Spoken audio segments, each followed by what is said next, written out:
Welcome to KJTV, and we are going to talk about the celebrities. Kisii celebrities who did a wonderful job in athletics, from Nyantiaka Mayioro, who ran international fields early in the 50s, Naftali Temu, Gerald Asati, and others. And in the studio we have Jeremiah Onsongo, who will give us a brief history. Welcome, Jeremiah. Thank you, Dr. Josh Umandi. Yeah, we want to talk about the celebrities of Kisii. Some of the people who have been born, they don't know about some of the people who have met the region representing Kenya international fields. And I know you are very conversant about this. Can you tell us briefly about the Kisii celebrities? Thanks, Dr. Josh Umandi. And this is very, very interesting to have me in your studio today and indeed talk about the celebrities, about our runners from Kisii community. I want to start by giving you a little history of how the Kisii athletes were doing in the 50s, the 60s, and the 70s. Yeah. As we grew up, we used to see in some locations, and up to district level, sports being organized. And the chiefs were very, very active. Like the chief from Nyaribari, Musa Nyandusi, there was from Bogetutu, Oga. They could organize sports and a lot of people could attend, and our people were very active in sports at that time. And they were given small presents like lamps. You go to somebody's house and say, "Oh, I want this lamp and this what it is." So that time, that spirit of competitiveness, because everybody was involved, the chiefs and even the colonial people were also involved. At the same time, we had facilities all over. If you could go like Manga, you go like West Mora, like Nyamusi, you go like Masimba, you could find the fields, the facilities were there. So these people at the facilities and they were being encouraged to participate. That is why I think in the 50s, the 60s, and the 70s, Kisii community were leading in sports. Okay. Yeah, but what happened now? We don't do the same? Well, a lot of things have happened. One, I want to tell you what makes somebody. It is about 4 or 5 things that can make somebody to be hardworking in athletics. One is self-determination. People who wake up in the morning, they think about, I want to run.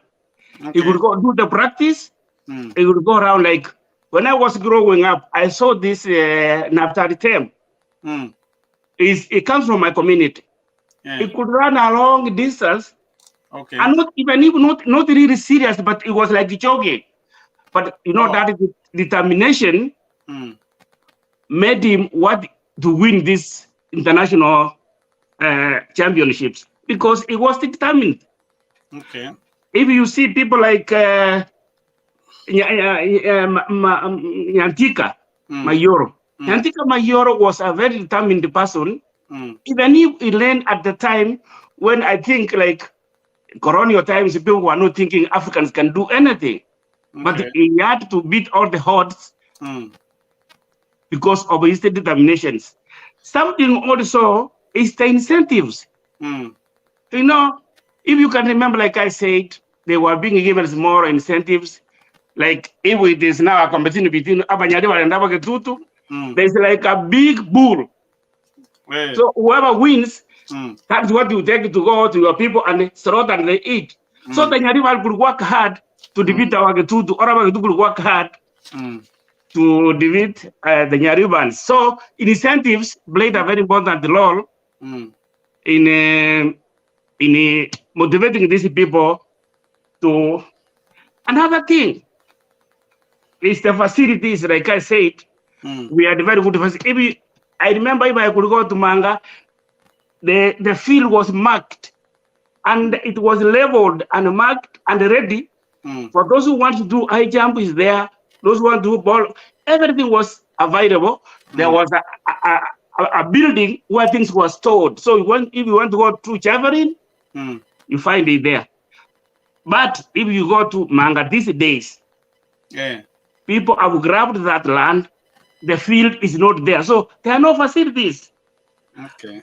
And Well, another thing, can you tell us more about, you talked about Nyantiaka Mayioro. What did Niantica Mayor do? Maybe you give a few highlights of the things he did. You know, Nyantiaka Mayioro, he ran, you know, before even independence, you know, Mayioro was famous in the year 1953 and 1956. You know, he went to one of the international meetings, and you know, Mayioro didn't know any word in English. Mayioro only could speak Kisii and Kiswahili.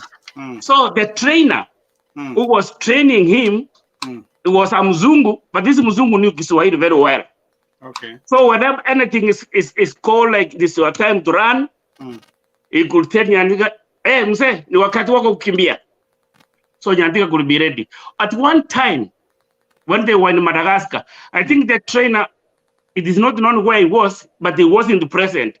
So when the race started, Nyantika didn't know which race is going on, so he just stayed aside. When this man came, these people had already started, have won like half the field. And then he was, oh, Mse, hiyo ndio race yako, wani ukimbia? Nyantika did not waste time. He stepped on the field and started chasing these people, ran, and at the end, it was like 5,000 meters where you go like 12 and a half on the field, and Nyantika Mayioro won that race himself. He defeated those people had gone ahead of him. Yeah, that is a most legendary. We grow up as young people. We were told about the success of Nyantiaka Mayioro, and that was, I think, the Indian Ocean Games, which were held in Madagascar in 1952, where he ran, even if he started late, but he ended up winning the race and became number one. So that remained a legend for Nyantiaka Mayioro, who was the first hero and I think the most inspiring person in Kisii to start the race. Yes. And then you talked of Naftali Temu, who won his first Olympic gold medal in Congo during the All African Games, 1965. And then he won the Commonwealth Games in Jamaica, where he defeated one of the champions, Ronnie Clark, who was known to be the fastest runner in 10,000 miles. So he did in 1968 Olympic Games in Mexico. He also won a gold medal and a bronze in 5,000 meters. This Naftali Temu, that's the picture when he finished the race in 1968, 10,000 miles to win the gold medal. So these are, they set the tempo for the many people. And who are other celebrities, you know, who did well from Kisii? So I wanted also to say something about Nyantika. Okay. During his time of running, you know, he used to run without any shoes. So he was running barefoot. And with Naftali Temu, what I can also tell you is that he was the first Kenyan or the first African to win a gold in an international championship. That's the first goal. You know, when you are number one and number two and number three, number one gets a gold, number two gets a silver, and number three gets a bronze. So we were very proud of him because he was the first one to get gold for our country.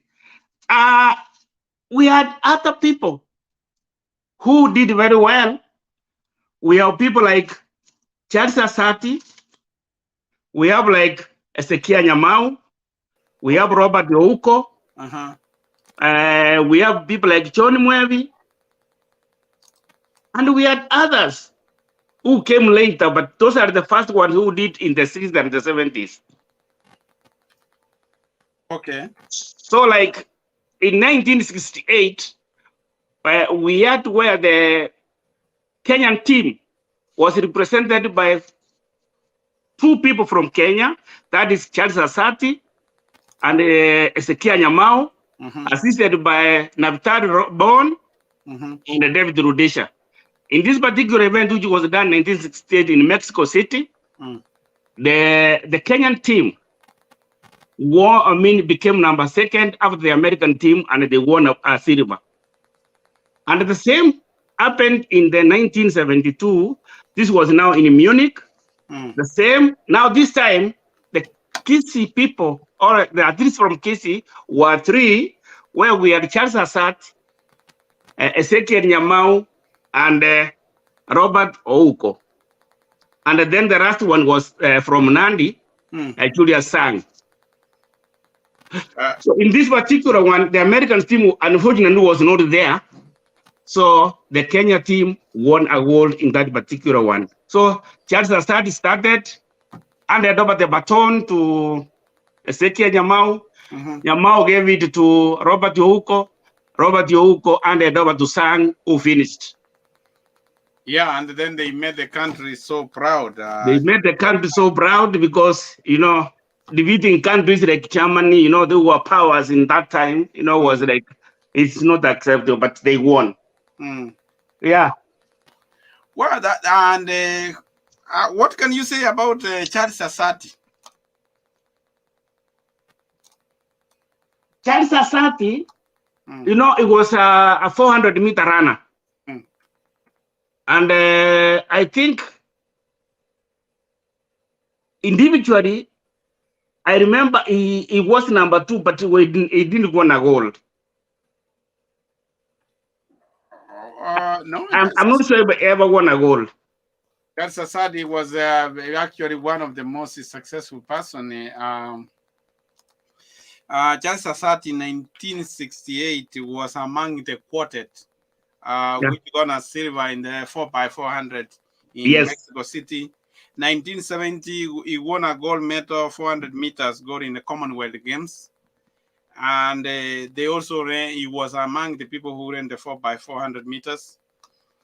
1970, and in Munich, 1972, he was on the relay 4x4, the one you talked about. Yeah, so he had quite, and then in 1974, he won the 400 meters in New Zealand Commonwealth Games. I think that's where he retired. He did well. He did very well. Yeah, and even up to as lately as 70s, 90s, we have people like Delilah Asiago, who also ran many races. So we have had quite a number of people. Yeah. Even before come to 90s, we had even the 70s. We had like people like Josephat Machuka. I don't know if you have heard about him. Yeah, I heard about him. Josephat Machuka was running, and he read all the way. Somebody was behind him. It was called Gabriel Gebrselassie from Ethiopia. So Machuka was leading until like 10 meters to the finish line. This guy came very fast from behind to pass him. Okay. And it's like, oh, you should not pass him here. Machuka, what he did, he punched him on the head. And he was disqualified. So he was disqualified. So that was Machuka. That was like 1972. Okay. I think we have our participant, Dr. Ondimu Nyacha, is also on the studio. We'll have him join in. Hey, Dr. Ondimu, how are you? Yeah, hi. Thank you. How are you doing? We are doing fine, and we came to the studio. We have been waiting for you. Yeah, I've been actually listening in the backyard here. I have been following the information, and just for your information, at the time Machuka was running, he was my student at Nyantiaka High School, so I do understand that more. That's interesting. That's interesting. You didn't give him the discipline, Dr. Ondimu, because he lost a lot by punching somebody. But I think later on he realized the mistake, and at one stage they met in Europe and made it, and they agreed that that was wrong. Okay. Yeah, in sports, there is somebody who is always going to lose their cool when they're walking around, and when you've worked so hard in life, and especially in one single race, and you realize you're going to win, and then all of a sudden hell breaks loose. There's a chance that you can lose your cool and act the same way that he did. I do not begrudge him at all. Yeah, at times also when you are running under pressure, sometimes it's hard. So as you listened, Jeremiah was trying to give us a brief history about the Kisii champions who have made the community proud. I mean, they have made Kenya proud and the world at large. So we have talked about Nyantiaka Mayioro and the legendary story that he came late to a race and they followed them until he won. And I think that was, it happened in Madagascar during the Indian Ocean Games in 1952. And he had run so many other international. And we talked about Naftali Temu, the first, I think, Kenyan to win the gold medal in the Olympics in 1968.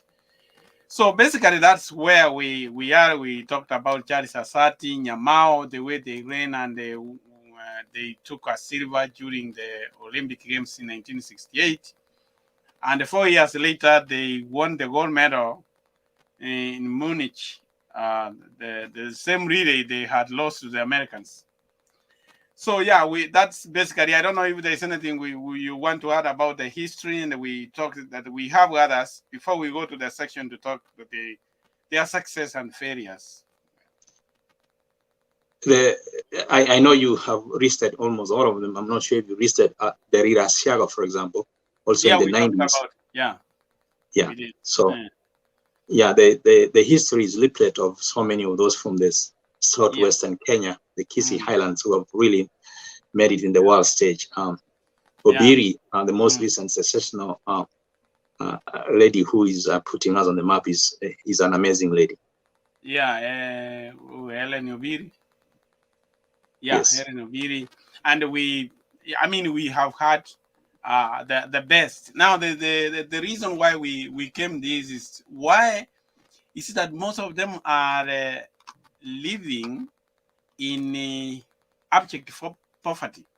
For example, let's give an example of Nyantiaka Mayor, a man who had carried the torch of Kenya, but finally, even when he was sick in hospital, he could not even pay his medical bill. Actually, if I can show you the picture when he was sick, that is the champion. And he was in hospital that he could not pay his hospital bill before he died. That's that's one example. And then the case of the lady you said, Delilah Asiago. Ni kijiji cha Kapsara, eneo bunge la Cherengani, kaunti ya Trans Nzoia. Licha ya eneo hili kujivunia ukwasi wa kuzalisha mahindi na majani chai kwa wingi, pia lina historia zaidi. Nzoia.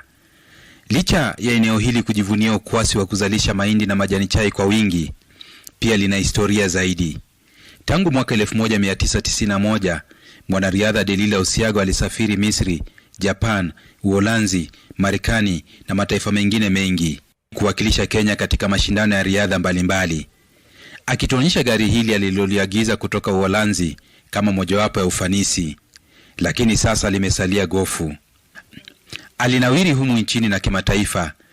Tuzo hizi zenye madoa mashizi kutokana upishi sebuleni zikiwa kumbukumbu kwake kuwa alibobea hasa katika mbio za masafa marefu. Akishamiri katika mashindano mengi ikiwemo mbio za Great Lake Marathon mwaka 2002. Yeah, that's just a great, and I think you must have seen this.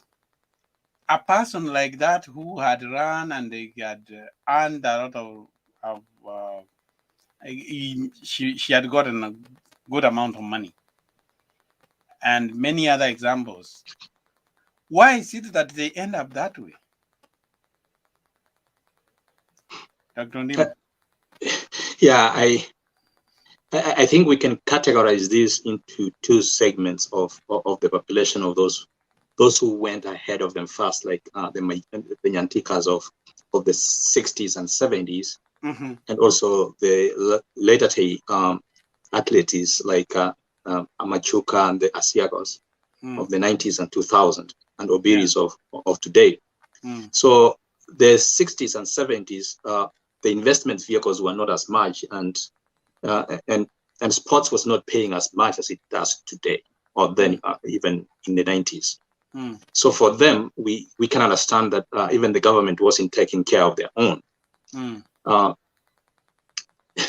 What I can say is, when I listen to the story of Delilah Asiago, for example, who, when she says she lives in abject poverty, but she has a lot of wealth, because when she mentioned that she has plots all over in Moro, Nakuru, Ngong, and Eldoret, where she lives, one can only stay back and say, wow, she was a great investor. She invested her money wisely, and she bought land, which she's holding today. Now that she needs the money, she needs something else to get that money. So somehow, sometimes we think they are poor and they are living in abject poverty. What they're lacking is information on how to change that money, wherever properties they have, into a stream of revenues. Here's an example. And I believe our culture says that you are only wealthy when you have revenue coming from maybe rentals, when you have property like residential buildings, and you're receiving monthly rental from people who are renting from you. Not true at all. We do have some other ways of investment. She did a good job by buying all those plots. We need to applaud her. She's not poor, actually. Okay.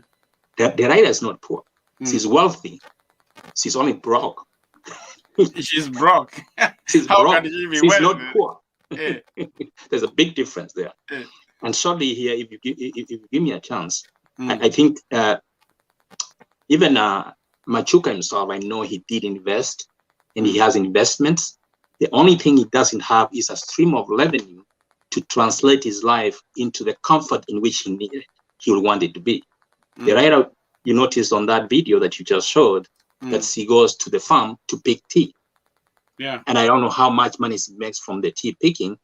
And give or take, my experience is she's making less than 20,000 shillings a month.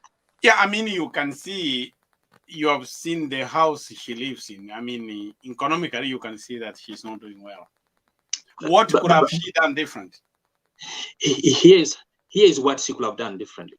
I know she may not have money to now build the rentals or the apartments, but she has enough money to use it in a way that she can start getting revenue.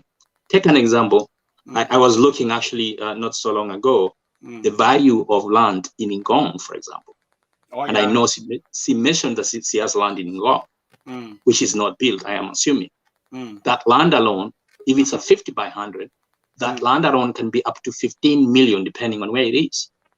Okay. I'll give it a ballpark of 10 million shillings, Kenya shillings. If she takes that 10 million Kenya shillings, she auctions that property and she brings it into what we call a financial market in Kenya.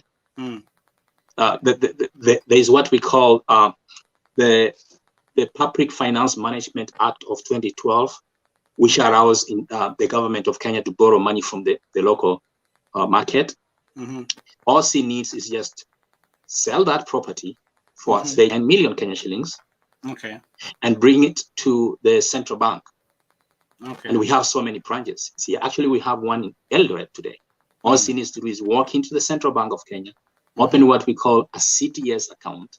A CTS account is an account you'll be investing your money with the government of Kenya. Bring the 10 million Kenya shillings into that CTS account. And there are 3 different options you can select. We have what we call short-term investment, treasury bills, or bonds, Okay. Or most importantly, we have two types of bonds. We have short-term and long-term infrastructure bonds. And for her, I will advise her strongly to go to what we call infrastructure bonds. Infrastructure bonds are amazingly good for any investor who wants revenue because, number one, 100% of your money is assured. You'll never lose it. The current interest rate is almost 9%. Okay. That's a lot. So if she goes with her 10 million to that and open up that CDS account, believe me what, she'll be making probably 100,000 Kenya shillings a month, every single month. So what I'm hearing you say, then he needs to go and talk to a financial planner. Probably yes. I think she needs advice, which of course she doesn't have right now, appears like. She needs a financial advisor. And I'm just giving it for free because it's really free out there. Yeah. Because sometimes majority of the people in our populace understand that investment is only in real estate. We also have financial instruments. We have equities in the financial market.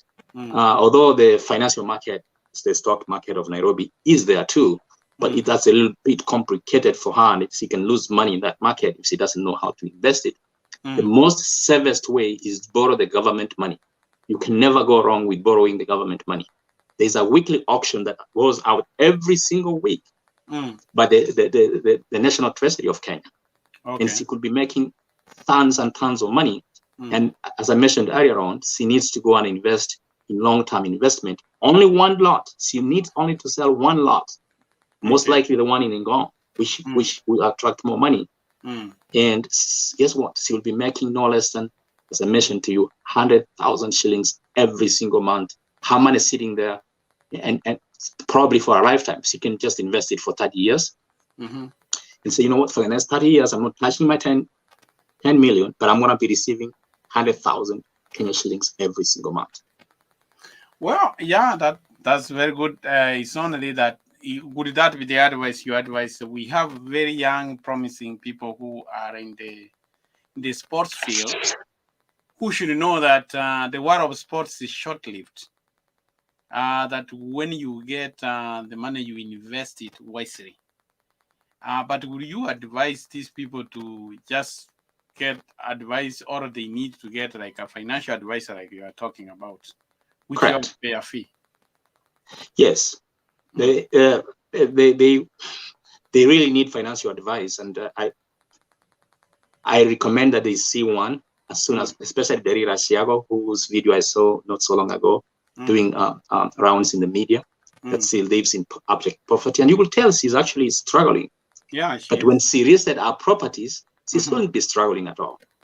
Yeah, she shouldn't be struggling. And I was actually surprised, people of the media, I think it was Citizen TV. Citizen TV has a business segment where they have financial gurus. When they saw that segment, they will have actually even given free advice for her to, she doesn't even need so much. She's not going to pay so much. No, honestly, I don't know how many Kenyans make $100,000, Kenyan shillings every month, just sitting at home. Now, but what is it common? Can you say, what are the other reasons why many celebrities, people who get a windfall of money, then they end up being broke and poor? Just like even here in the West, where we have celebrities, like Mike Tyson, who made more than 400 million US dollars, and at some point he was broke. So are also Kenyan athletes. Once they become celebrities, they forget that they are not going to be as powerful and as athletic as they are forever. So they give out the money to family and friends. They enjoy the money. Not all of them, but some of them do. And before they know it, they have no money and they cannot make money from the same way they used to. Number two, you all know we come from extended families. Yeah. Perhaps you have risen from poverty, really abject poverty. And to rise your family out of abject poverty, you spend your money on everybody in your family in good faith, but you end up losing I mean, they needed more than what you were earning to bring them out of poverty. And then you become broke. Yes, and three, and most important, is lack of information and knowledge about how to invest the money to sustain them in the rest of their lives. Okay. Well, Jeremiah, we lost you a little bit, but I saw you in the background. So, what are some of the advice I know you have been listening? What can you comment about that? Thanks, Daktari. You know, athletes are like anybody else. They are like teachers. They are like any professional workers. When they make money, sometimes most of them don't even know how to invest. Okay. That is exactly it. Some athletes have invested and they are very successful. See, like Robert Hugo, he has estates in Nairobi, Kisumu. Look like Charles Asati, he's a very successful farmer. Look like Naftali Temu, he had Olympic farm, which he was given by the government, and he was keeping all the animals, and it was comfortable the rest of his life. Okay. Even in Nyantiaka, he had a farm in Isoge. Yeah, 65 acres, which he was 65 acres. So what I'm trying to say is, you know, most of these athletes, unfortunately, they didn't go far in school. So when you talk of like investing in like what the Dr. They may not understand that language. Okay. Because, for example, now we are talking of this lady, Delilah Asiago. You know, telling Delilah to go and sell this and put it in the bonds or whatever, she may not understand that language because our education is limited. And even if you tell them to go to a financier to advise them, they will think this person is going to mislead me. Yeah. The thing is, if we have like people who can advise them before they do the investment, like now, let's say, for example, we have this lady called Ellen Obiri. Ellen Obiri now is sailing in money. She has made good money. I think Obiri now must be like $5 million US. Yes. That's an example. So if Obiri can be advised at this time to invest, because this money can go just like that if she doesn't do good investment. And do you know that the worst person you can advise is the one who just get windfall on money? Most of these celebrities, because like people run, they go to a race, they don't know, they win, they get all this money quickly. Yeah. And some of those people are the one who are very difficult to advise. You can only advise a person when he has lost the money. Yeah. And you see, when you look even the family background of these athletes, most of them is like they don't have steady families. Then you wonder why, because of the money. You know, the money makes them like they don't want to have even families. So it is so hard to advise these people because whatever they see the money, then they think about themselves. It's like, you know, remember like when Moi was in government and the Kalenjins were given loans freely, sometimes which were not secured. So they took them and bought like tractors, and tractors are just sitting on their farm. They're not producing anything. Okay. And we find those people are poor. So this is exactly what is happening. Otherwise, we don't want to generalize that all the athletes are poor or they are whatever. Some are, they manage their resources and they are doing fine. Okay. Some, they, like they said, you know, they could not manage their resources, and some of them went like men. Some of them went drunk with the money, went out with you know, different women, and they lost all the money, and now they are like mad people. Yeah, at least like most of them live beyond their means. Their means. Yeah. It's like they will spend, like they buy the top of the range cars, like the things which depreciate in value.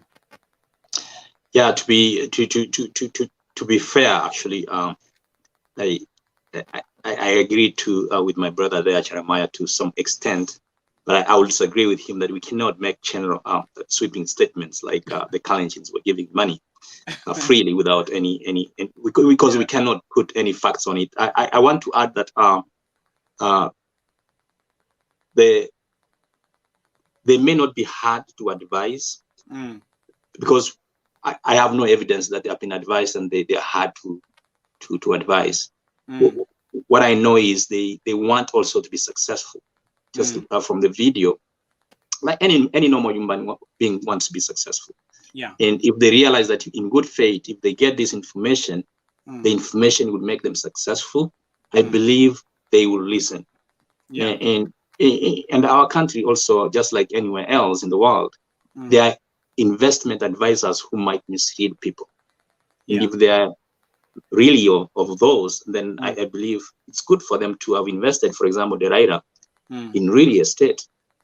It's good for them to have invested in something that does not depreciate but appreciates. Now that she needs that money, for example, she needs to know how to transform that money into a stream of revenue that she really needs. Why do we want to blame them? I think put yourself in the shoes. I have friends of mine who are not in financial industry. They are really educated, by the way, but they have no idea what financial instruments or financial vehicles they can use to invest their money. That's why we have specialists who advise them. I have a few people who are really highly educated. And when you mention anything like infrastructure bonds, that's like Greek to them. So it doesn't matter how much education you have. If you have no idea what that in that field, then you are as good as somebody who has completely no education at all. So the most important thing is the willingness to be advised by professionals, and professionals of good faith, professionals of good character, professionals who have your interest at heart.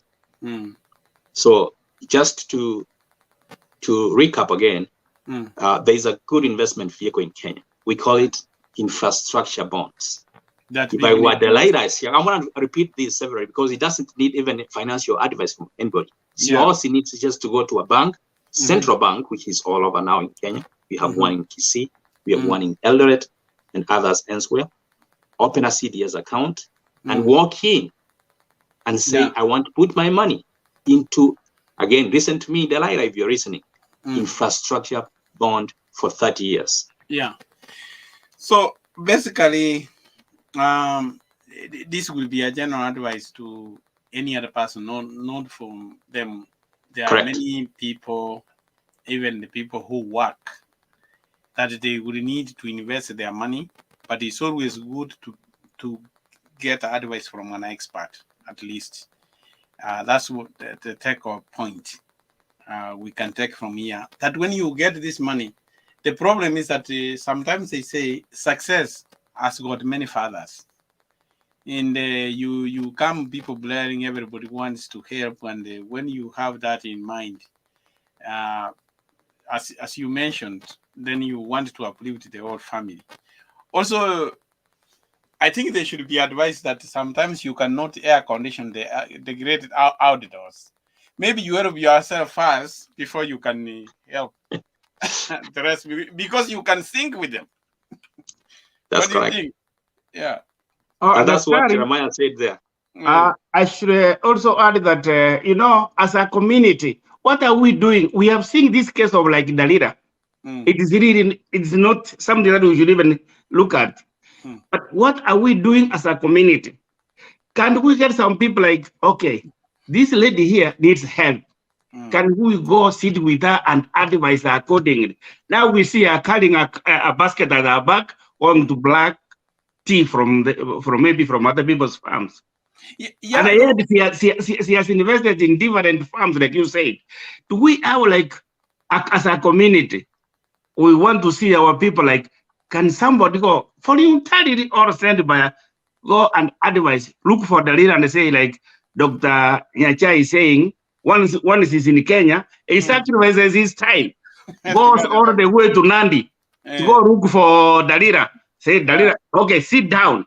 I want to help you. This is how. Probably by making that bold move, you can assist. a good challenge there. That's a challenge. That's a good challenge, and I believe it's worth exploration here. And we want to make sure that we protect her, because we do have financial advisors who masquerade as financial advisors, who might take this as a challenge for them to root and even take the little she has from her. It's important that also she gets introduced to people who are of integrity. You know, we have even people who have traveled from here who also might be of no good to those athletes.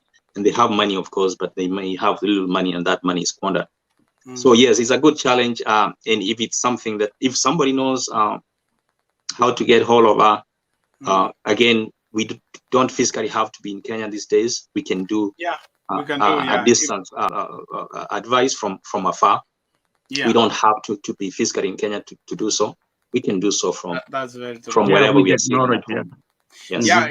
If we get not only Delilah, even the people who are doing good, like as we say, like Omweri, those athletes who are making. Not only that, even in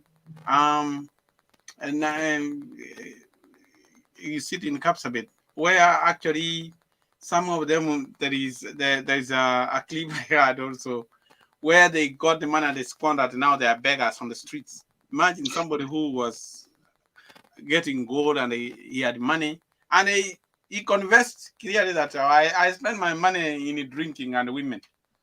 So such people needs really to be helped so that they don't end up finishing their life in such a bad state.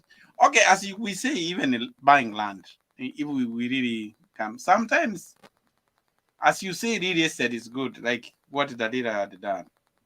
But really, if that land is sitting there, maybe naturally he thinks that is the land he wants to inherit to her children. He thinks he cannot develop it. He doesn't see it like that. Maybe if you go tell her to sell the land and say, oh, that is for my children. And the children will get it and sell it the first day and go squander that money. And then it becomes... Yeah, correct. And it's just not her. It's actually, like you mentioned, our general populace, even those of us who have traveled and even stay overseas here. All we know, the only investment vehicle we know mostly is real estate. We have no idea about other investment vehicles, which also can give you a stream of revenue and give you comfort in your retirement. Yeah. Again, children, Delilah Asiago was never given that land by her parents. So why should she think of her children when her children will do exact same thing, acquire something on their own in their prime times like she did for herself? So that she, again, what I mentioned here, she's not going to lose the money by translating it into a stream of revenue. She's actually going to keep that money, have the principal still sitting there, and yet still have a comfortable life by getting a stream of revenue, either every 90 days, mostly every 90 days, of an equivalent. I just gave a high level information here, which can be very useful. But again, if you know there's somebody willing to take advice, we're more than willing to assist, Jeremiah. If you have access to the writer or somebody else, we need advice. We can sacrifice and give them the advice. And again, it's free advice.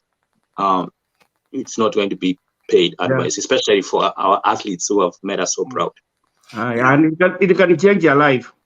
Yes. To see we and apply that, we are equally guilty as those athletes. Even the people who live in the US here, most of the investment, as you say, they do is to buy real estate. I remember one friend of mine sent me to go and see the plot he had, paid millions. And when I went there, I drove there until I reached where the vehicle cannot go. And then I say, is this where you spend millions? You know, it was all advertised that it was a good land, a prime land, but it's a land, maybe it will be prime, maybe 10 years from now. And what some more advice, Dr. Ondimu, can you give such people instead of putting all these millions in a land which would be valuable in 10 years, where they can be able to invest like what you say, because we could be equally guilty as those athletes. Correct. Yeah. Yeah, good question there and good answer. The things I mentioned about those three investment vehicles, they do exist in the American market, and many more. The US market is even more advanced in terms of several vehicles of investment, and I believe the example you just mentioned is also another example I have where a few friends of mine pulled their money into 50 million Kenya shillings, an equivalent of $500,000, and they put up an apartment, a huge big apartment, which is giving them a return of only 250,000 Kenya shillings a month. That's an equivalent of $2,500 a month. The same amount of money, had it been invested right here in one financial vehicle, instrument vehicle, FTE, would be giving them an equivalent of $12,000 a month. Okay. $12,000 a month.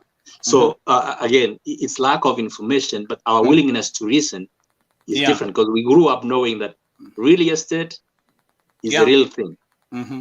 Property is only property if it's land and you build some structure on it. Yeah. Anything else? Anything else is not. It's not an investment. I mean that's a very important. Like that example you've given, where somebody spends $500,000 to put up an apartment, he's only giving so little. When you crowd $2,500, it's going to take them 30 years to break even to get their $500,000 back. 30 years, and by that time they will be expired. So the real people are going to benefit from it. The profits are to I don't know who. Yeah, after they have expired. And you know, those are some of the information we could be blaming those other people, but in the backyard, that's what we are exactly doing. I again, you know, actually, it's education that will change everything. Otherwise, a lot of people, they may have the money, but they don't have where to invest or what to do. So little by little, if we have like education being passed to people through any means, through the media, through the communication personally, through other means, people may change and do something that can benefit them. Because to them, when they see they'll build a skyscraper in Nairobi, they don't care how much it's giving them. They are satisfied they have done something. If you tell them that you want to invest here in America, they will say, oh, in America? Who? No. America, nothing is yours. You know, they have that. But so what will change this is the education they will be given. So that Ondimu, if we find a way that we can reach to our people to educate them on the ways of investment. Otherwise, I'm very sure a lot of our people is like, America, no, Kenya is good. No matter how much they're going to get.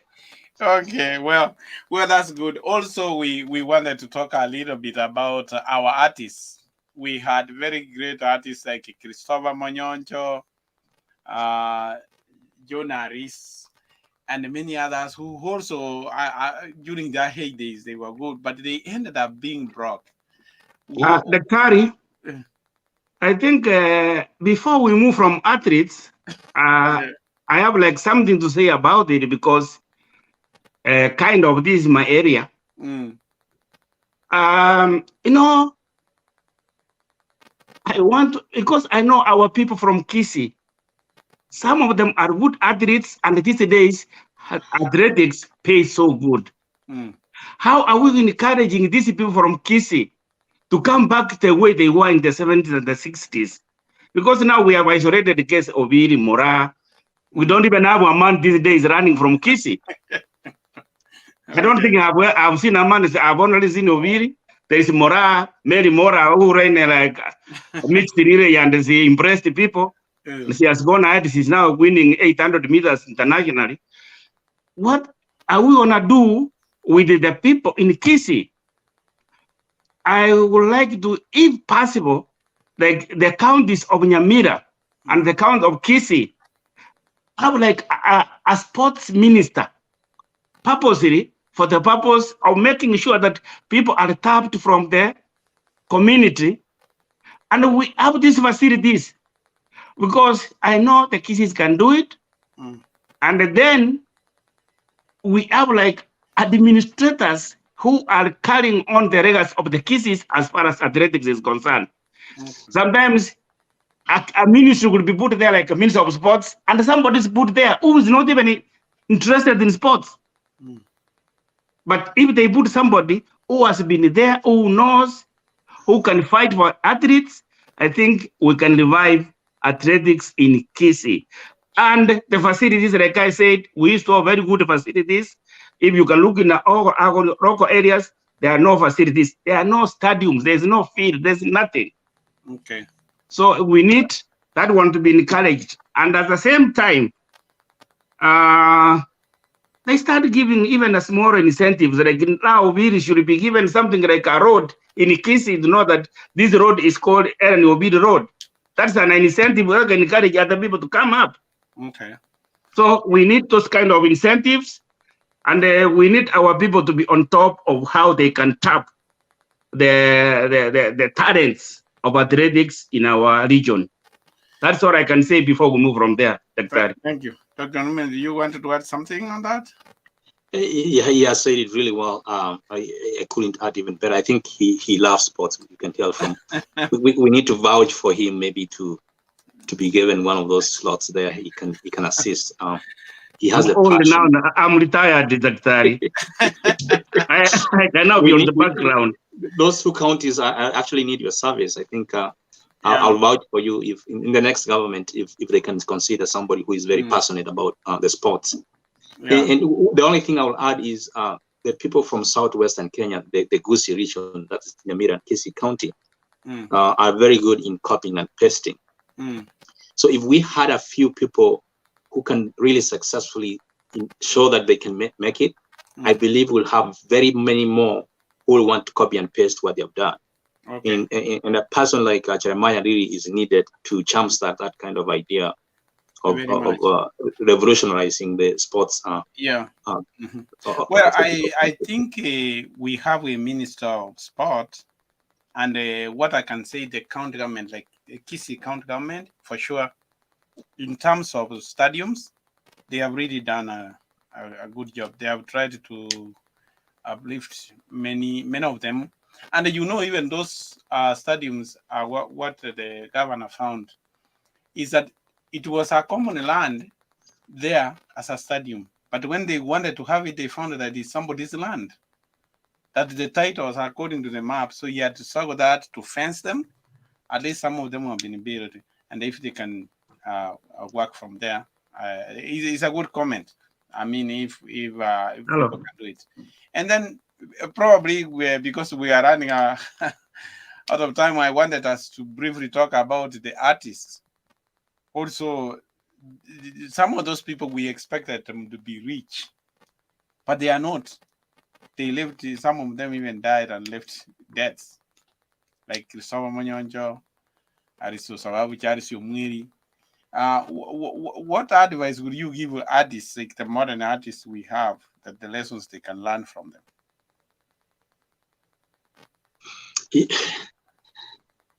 Our Kenyan system is sometimes very challenging, especially, or was challenging at the time, when the Christopher Monyonjos were at their peak, because being an artist or as a person who was making those songs wasn't paying as much as it is today, where they can go to events and they're paid as much money as possibly $2,000 or $1,000 in one single event, or at least $500 in a single event. These days they make money. What I can advise us for now is, because I Monyonko, I think, is all gone, long gone. Yeah. The new artists in the Brock need to start investing their money. They can get their money, and most importantly, they should pay themselves. And the simplest investment on themselves is to pay themselves 20%. Here's the key: 20% of what they make, they should put it away immediately when they are paid. If say they are paid 20,000 shillings in an event, they should take 20% of that and put it away. Right away. To invest it wherever it is, to put it right away by paying themselves. Paying themselves means they're not going to give it to their family members, they're not going to give it to their friends, or however it is. They pay themselves by investing that money to because they're not going to be artists forever. Yeah. New artists are coming up and they're going to lose their flavor. Mm. So as soon as they start doing the 20%, and for them I can say as high as even 50%, because their careers are just careers which are short-lived. Yeah, they need to invest as much as even 50% in a way that they can also look out for financial advisors. Okay. Once they make the money, they take 50% and they ask, hey, where do I put this money now? Okay. Yeah, it's as simple as that. Good advice.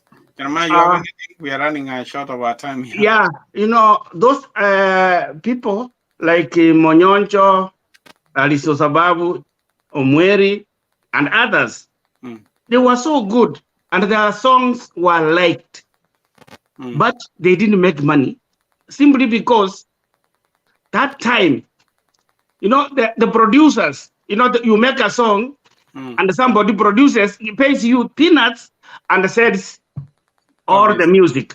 We saw on that advantage. So that was one of the things that made those people not to make any money. That's why they are poor. Okay. So probably, if like now we have like, if these musicians can come together and form like a cooperative society and open their own studio where they produce their own songs and sell by themselves. So you see, right now somebody produces a very good song and somebody puts in the YouTube. And the YouTube people like this, and the YouTube pays that the person who put it there, not the producer of that song. Well, they have now what I'm saying now is that because this is the past, what can they do right now? Right now, the musicians in Kisii are producing songs like 1, 2, 3, 3 consecutive without even that one selling, or before people could understand, they are producing another one. That is not how it can sell. They have to produce a song and leave it well, sell, and people listen to it before they produce another one. Now they go very quick to the kitchen, produce one. Tomorrow they produce another one. It loses meaning. Look at the people like those who are singing the Christian music. They are advancing more than those who are the secular music. Okay. Yeah. So what I can advise them is that let them form like a group. And they should not produce a song every evening, every morning, but leave it set for a long time before they can produce another one. Great advice. Thank you very much for the advice. Yeah, I think we have come to the end of the session. Thank you very much. And I will give you to give any last comment before we end the show. Dr. Ondimu. Yeah, thank you so very much. I believe the celebrities in our community are not only just in Kenya; they also in overseas here.